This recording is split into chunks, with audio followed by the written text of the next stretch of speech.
It's a long past time for all Americans and the media to confront the fact that violence and murder are the tragic consequence of demonizing those with whom you disagree day after day, year after year, in the most hateful and despicable way possible.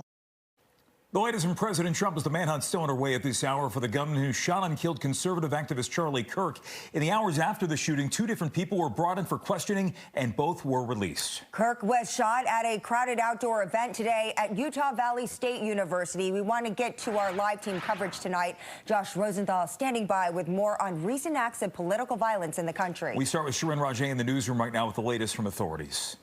Yeah, guys, a day of shock and horror for so many today as the country mourns this loss. The search is still on tonight for the person who shot and killed Charlie Kirk in what appears to be an assassination. There's been some confusion in the hours since the shooting, whether or not a suspect was in custody. Police did briefly detain a man moments after the shooting who was quickly released. And then after FBI Director Kash Patel announced a separate suspect was in custody, the FBI now confirming that person of interest has been released after an interrogation. Now, here's a look at where this all unfolded. A large crowd assembled in the center of Utah Valley University today for a Turning Point USA event when Kirk was shot and killed. Authorities say Kirk was killed by a single shot in an apparent targeted attack. At this time, authorities believe the shot was fired from a building about 200 yards away.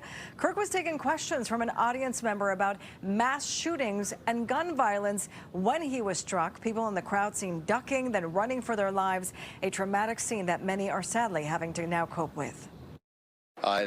So I turned around, and like 10 to 20 seconds later, after I got done talking to Charlie, I saw that he was shot in the neck and that he was squirting blood everywhere. If anyone in the sound of my voice celebrated even a little bit at the news of this shooting,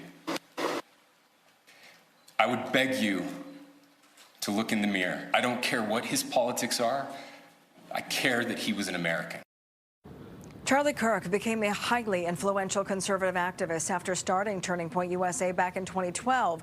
The group has a presence at thousands of universities and high schools and regularly holds campus events. Kirk is credited in part for helping President Trump win over young voters.